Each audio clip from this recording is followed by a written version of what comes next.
I know I'll just be much better Monday.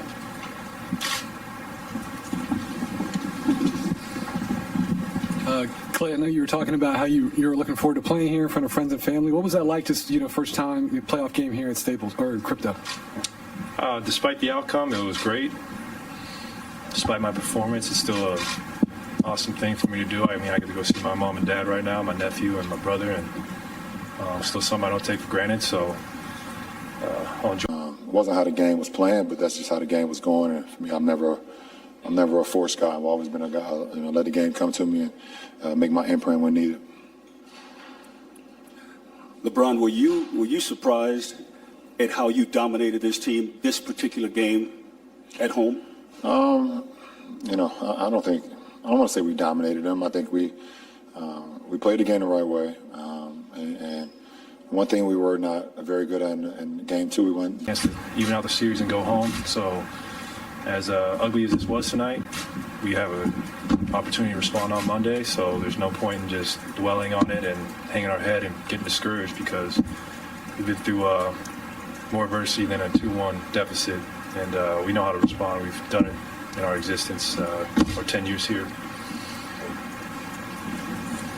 Clay, Steve had mentioned that you guys had lost your composure midway through the second, and that kind of was the reason for the unraveling. That's happened a few times during the regular season too. Just how do you guys address that mid-game?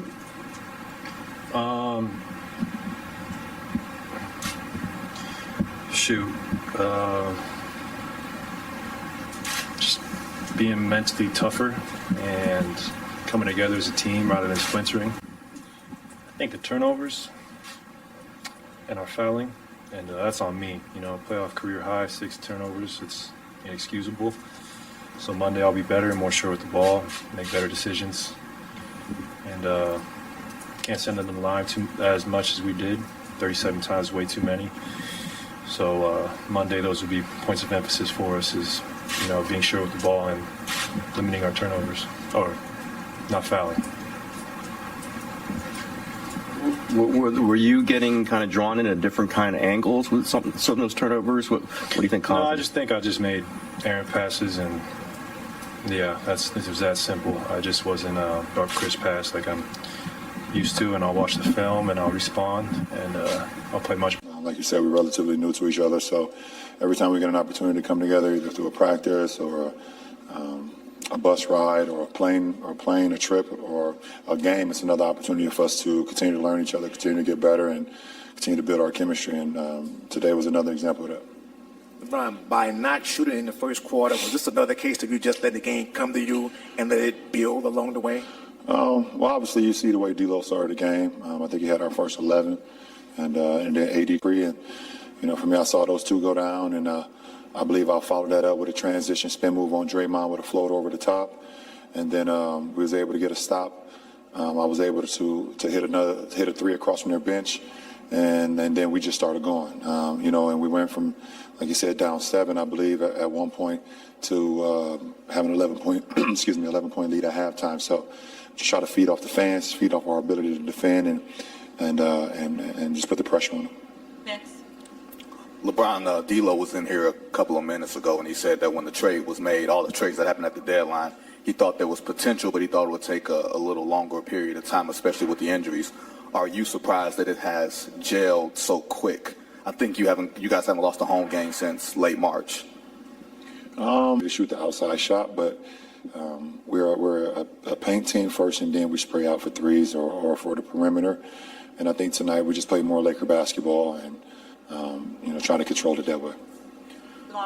Ron, to your right, you got to the line and you hadn't scored yet, and y'all were down 7. And at that point, after you made your first couple free throws, the game switched. Like, that was the middle of a 22-point turnaround. How did get into the line tonight and really get into the line all season? How does that spur success for the Lakers right now? Well, I think for our ball club, or for any, if you talk about guys in the league that have. And we got punked tonight, unfortunately, on the boards, on the glass, or at the free throw line. So it's on us to watch the film, dissect it, and be better.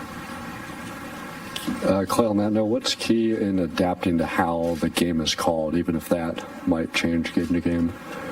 More emphasis to play with our hands back, stay on our feet, and contest without fouling. And,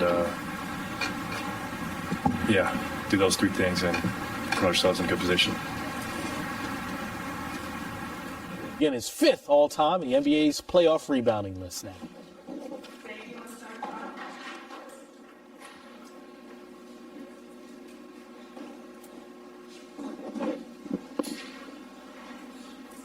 Brian, you guys have still only been through so many games together because half your roster was kind of added to this team in January and February.